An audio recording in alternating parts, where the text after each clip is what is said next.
Hido, and welcome to the Pantheon, where today we're having a look at one of the brand new commanders from Commander 2021. And you'll barely believe who it is. It's Ruxa, Patient Professor, who weighs in at 4 mana. And he's a 4/4. It's like a mega bear. They've just slapped 2 bears together and made this monstrosity. So let's have a look at what he does.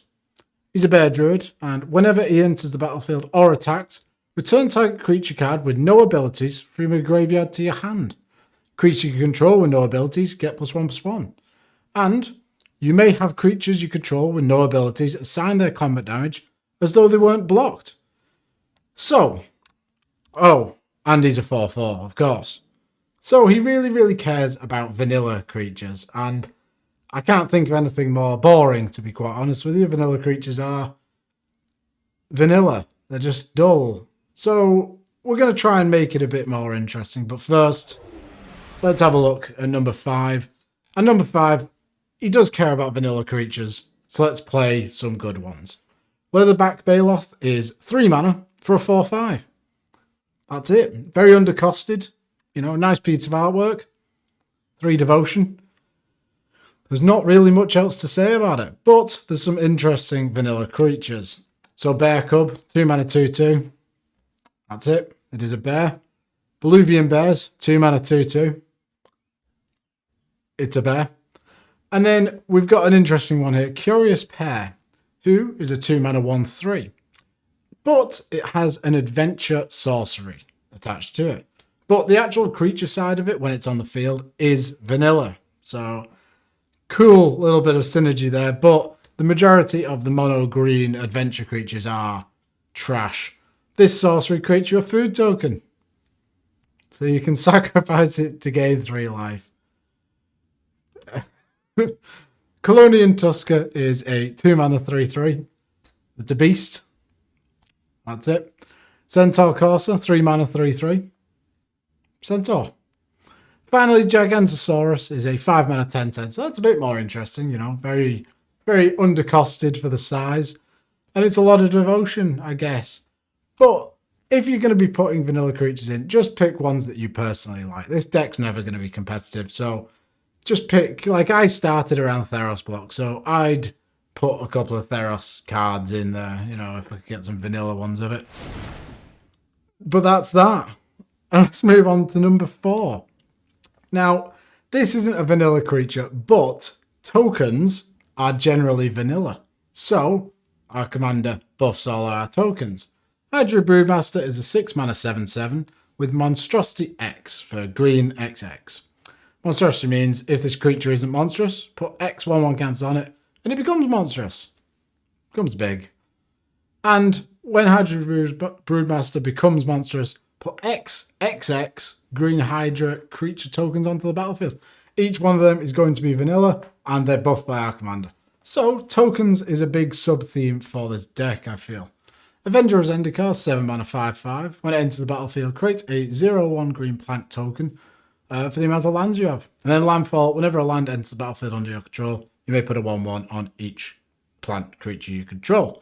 So, yes, it's getting a 1/1 counter, but it's still classed as vanilla, because it's just boring. Mouth is a 3 mana sorcery.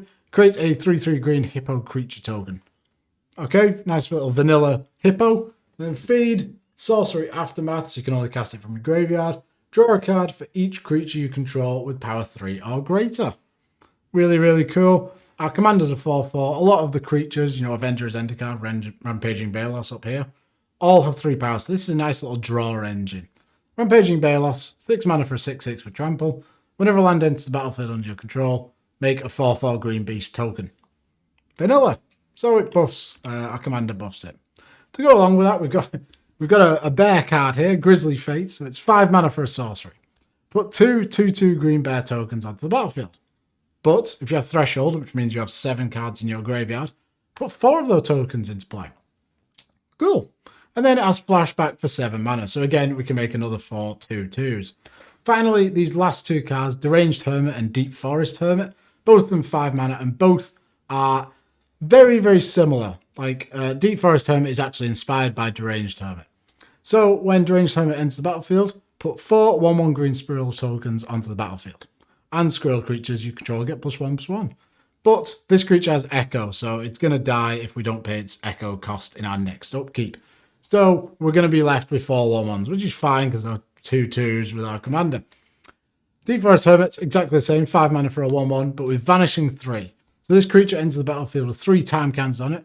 At the beginning of your upkeep, remove a time counter from it, and when the last is removed, sacrifice it. And it's exactly the same text, makes 4 1/1s, squirrels get +1/+1. So a nice little lord, if we keep around Deep Forest Hermit for a bit, our squirrels are 3/3s, thanks to our commander. Which brings us on to number 3. Number 3, Doubling Season. We're going to be playing a lot of tokens and putting counters on a lot of creatures, so Doubling Season is a very, very good card. Very expensive, but hey-ho, if you want to play cool cards, they're expensive, unfortunately.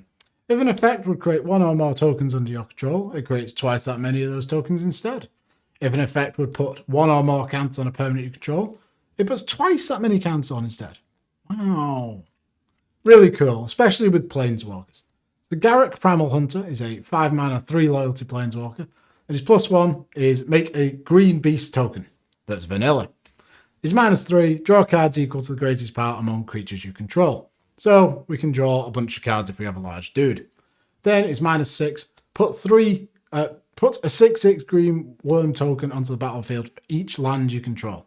So, with Garruk Primal Hunter, if we have Doubling Season on the field, he comes in with 6 loyalty, and he makes double. You can then -6 him and make double the amount of worms. Cool, they're all vanilla, so you can swing him with your commander.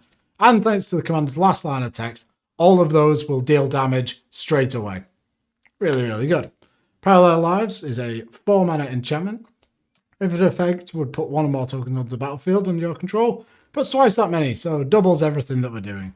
Then finally, Garruk Wildspeaker, 4 mana for a 3 loyalty Planeswalker, +1 untap 2 target lands, nice bit of ramp, can really enable some cool things, especially if you're playing something like Nykthos Shrine to Nyx. We talked earlier about a lot of green devotion. If you're playing that card, this can untap it, make even more mana. -1, put a 3/3 green beast token onto the battlefield, vanilla. -4, creatures you control get +3/+3 and gain trample until end of turn. So, unfortunately, they gain trample, so they're not vanilla anymore, but yeah. Finally, number 2. Tuskegee, Bearer of Secrets. 4 mana for a legendary squirrel who's a 1/1. Can't be countered, and it's indestructible. Pretty cool squirrel.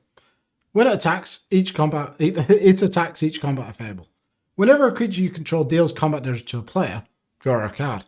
So, like I was just saying, the last line of our commander's text means that we can deal combat damage as though our vanilla creatures aren't being blocked. So, our creatures, they swing in. We say that they're not blocked, so they're dealing combat damage to a player, and each one of them will draw us a card with Tuskegee. Really, really, really cool. Sakiko, Mother of Summer, is very similar to this. It's 6 mana something. I can't remember how big it is. Think 3/3. Whenever a creature you control deals combat damage to a player, add that much green to your mana pool. This mana doesn't cause mana burn. Until end of turn, this mana doesn't drain from your mana pool. So all of our unblocked creatures will deal a lot of damage, get us a bunch of mana. Kazar, Ruthless Stalker, is a 4 mana 3/3. Has partner. We can't play the partner card. We're just simply bothered about the last line. Whenever a creature you control deals combat damage to a player, put a 1 counter on that creature. So our creatures get bigger and bigger and bigger. Hunter's Insight is a 3 mana instant. Choose target creature you control. Whenever that creature deals combat damage to a player or planeswalker, this turn, draw that many cards. Again, we just do this on our biggest vanilla dude and draw a ton of cards. So if we put it on the Gigantosaurus, we're going to draw 10. The important thing about all these cards are they're not giving the ability to the creature. So they remain vanilla. Pretty important if you want to be attacking through with them. Then, here at number 1, Miragunda Petroglyphs? I think that's how you pronounce it. Enchantment. Creature with no abilities get +2/+2. Simple. Just buffs all of our tokens and all of our vanilla creatures. What else could you want? It's exactly what this commander was based on. Like, it's everything that the commander wants. To go along with this, there are a couple of other things we can do. So Jolariol Mulvaney Recluse is a 2-mana 2/2. Whenever you draw the second card each turn, create a 2/2 green creature token, vanilla. And you can pay 6. Until end of turn, creatures you control have base power and toughness XX, where X is the number of cards in your hand. So they're still vanilla, they don't have any abilities, but they're massive. Helm of the Host. 4 mana for an equipment. At the beginning of combat on your turn, create a token that's a copy of equipped creature, except that token isn't legendary if equipped creature is legendary. So we can make a copy of our commander. Triggers, we can get a creature back from our graveyard, and all of our vanilla creatures have +1/+1. And finally, it's the key cornerstone of any green deck, Creative Behemoth. 8 mana, 5/5 with haste. When it enters the battlefield, creatures you control gain trample and get +X/+X until end of turn, where X is the number of creatures you control. So, sadly, because they now have trample, they aren't vanilla anymore. But other than that, Creative Behemoth, it's just going to win you games, even if it's slightly against the sort of theme of the deck. And those are my top 5 cards for this brand new commander.